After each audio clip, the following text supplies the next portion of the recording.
दरअसल भजनलाल कैबिनेट की आज बैठक होगी। शाम 5 बजे कैबिनेट की बैठक होने जा रही है। शाम 5:30 बजे मंत्रिपरिषद की भी बैठक है। राम सेतु की डीपीआर के प्रारूप का अनुमोदन भी संभव। उद्योगों को रियायत देने को लेकर सीएस की अध्यक्षता भी है। देखिए बेहद महत्वपूर्ण जानकारी, यानी कि उद्योगों को रियायत देने को लेकर सीएस की अध्यक्षता वाली कमेटी की सिफारिशों को लेकर अनुमोदन संभव है। ऊर्जा क्षेत्र में आत्मनिर्भर बनाने के लिए संयंत्रों की स्थापना पर विचार किया जा सकता है और इसके लिए भूमि आवंटन से जुड़े प्रकरणों को लेकर हो सकता है विचार। सेवा नियम में संशोधनों को लेकर हो सकता है विचार। सादगी व मितव्ययता को लेकर नीति संबंधी हो सकता है विचार। पेट्रोल, डीजल, एलपीजी की उपलब्धता की भी समीक्षा की जा सकती है। डॉक्टर ऋतुराज शर्मा हमारे साथ जुड़ चुके हैं, एसोसिएट एडिटर। उनका रुख करेंगे और ज्यादा जानकारी के लिए।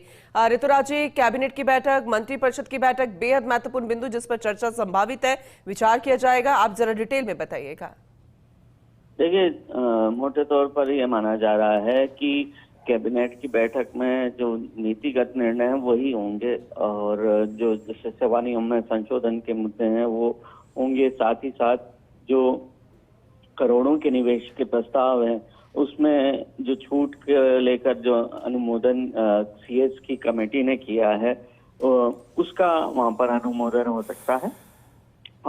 इसके साथ साथ ही कुछ ऊर्जा संयंत्रों के लिए जमीन आवंटन का विषय भी वहां पर कैबिनेट में रखा जा सकता है। लेकिन जो मंत्रिपरिषद है उसमें कई अनौपचारिक जो फैसले हैं वो हो सकते हैं। अनौपचारिक जो मुद्दे हैं उस पर विचार विमर्श किया जा सकता है। जैसे कि जो मितव्ययता को लेकर जो सर्कुलर निकालने जाने की बात कही जा रही है बार बार, जैसे यूपी ने किया है नो व्हीकल डे, क्या किया जा सकता है राजस्थान में, इसको लेकर विचार विमर्श किया जा सकता है। साथ ही साथ पेट्रोल डीजल की खपत कम हो, इसको लेकर और क्या तरीके अपनाए जा सकते हैं। ये भी संभव है कि जो सप्ताह में एक दिन ऐसा रखा जाए जहां सरकारी कर्मचारियों के लिए केवल जो पब्लिक ट्रांसपोर्ट है उसको ही अहमियत दी जाए।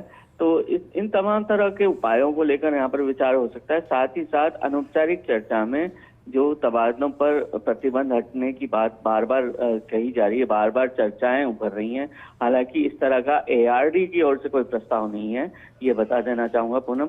लेकिन क्योंकि हो सकता है कि जनप्रतिनिधियों का खासा दबाव है, इसलिए मंत्री अपने अपने जो क्षेत्र में जनप्रतिनिधि हैं उनके दबाव को देखते हुए ये मांग करें कि तबादलों पर प्रतिबंध खोला जाए। खास तौर पर शिक्षा विभाग में ये मांग मजबूती से उभर रही है, क्योंकि अभी छुट्टियों का समय है स्कूलों में और अभी यदि तबादलों पर प्रतिबंध खुल जाएगा तो 15-20 दिन में यदि तबादले हो जाते हैं तो व्यवस्था वापस से पटरी पर आ सकती है। तो इन मुद्दों को लेकर भी मंथन किया जा सकता है। लेकिन खास बात यह है कि ये सब बात केवल मुख्यमंत्री के निर्णय के अधीन है और मुख्यमंत्री इसमें क्या फैसला करते हैं ये देख सकते हैं और क्या ऐसा विचार मंत्रिपरिषद में उभर सकता है। एक साथ ही जो नमामि गंगे प्रोजेक्ट है उसको लेकर यहाँ पर प्रेजेंटेशन दिया जा सकता है। वहीं जो अन्य जो जल समझौते हैं उनको लेकर भी यहाँ पर विचार विमर्श संभव है।